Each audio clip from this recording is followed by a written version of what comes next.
Hi Year 5, hope you've had a lovely weekend. Welcome back to the next chapter of The Day I Fell into a Fairy Tale by Ben Miller. So we are now on chapter 10.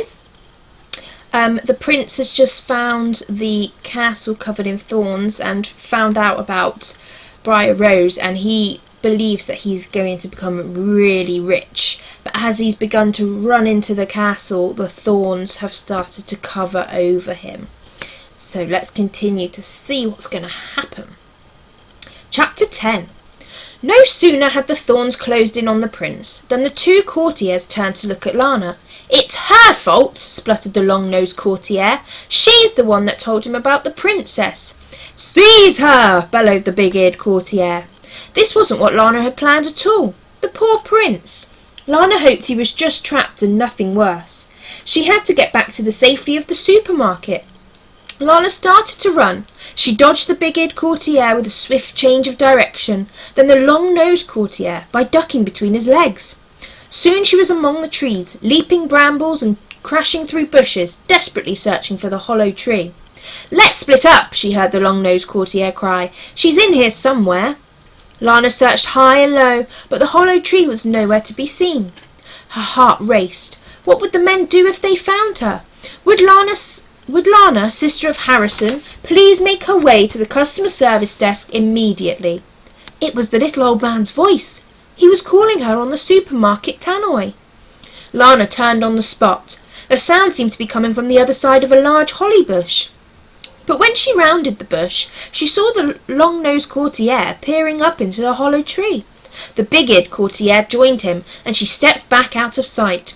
"She's vanished," said the big-eared courtier, sounding somewhat out of breath. "Shh," hissed the long-nosed courtier. "Didn't you hear the voice before? It was coming from in here." The big-eared courtier shrugged. "I didn't hear anything." Lana's mind whirred. Somehow she had to get past them and into the tree. But how? Which was when she had an idea. On the ground beside her was a long stick, long enough to reach right through the holly bush. As quietly as she could, Lana threaded it through the centre branches, so that the end was resting against a sprig of holly on the opposite side. Then she started to jostle it to attract the two courtiers' attention. "Over there!" hissed the long-nosed courtier. "The bush!" The big-eared courtier turned to look, before gesturing to his friend that they should go and investigate. Then, silently, they both started to creep towards the dancing sprig. It had worked! As the men crept behind the bush one way, she crept round the other way. "Shh!" whispered the long-nosed courtier, drawing his sword. "I think we've got her." The big-eared courtier grinned and drew his sword too. With a loud cry they leapt forward, stabbing at the sprig of holly, and Lana took off towards the tree. She was almost there when she heard a shout behind her. "She's getting away!" But Lana didn't stop to look back. She ducked into the hollow tree and quickly scrambled up inside. For the first few handholds, all she could feel was spongy, rotten wood. Then, there it was, the smooth plastic of the chute. "Grab her feet!" Her fear at being caught gave her a sudden jolt of energy, and she clambered upwards. Round and round the twists and turns of the chute.